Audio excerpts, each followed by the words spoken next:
সনাতন ধর্মাবলম্বীদের সবচেয়ে বড় উৎসব শারদীয় দুর্গাপূজার চতুর্থ দিন আজ। অষ্টমী পেরিয়ে আজ মহানবমী দেবীর বিদায় ঘণ্টা শুরু।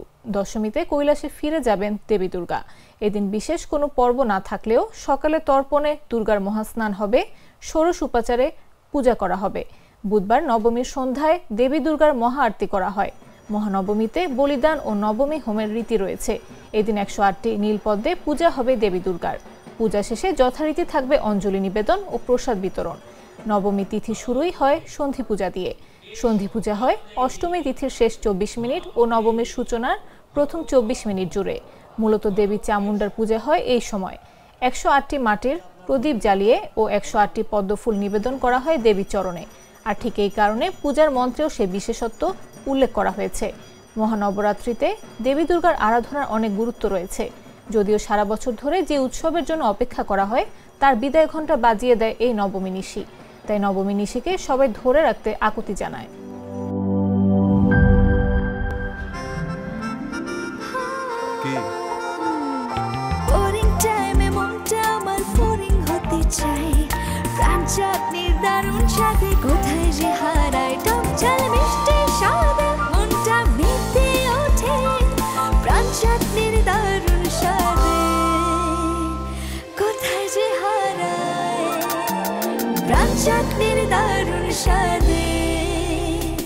প্রাণ চাটনি, স্বাদের জাদু।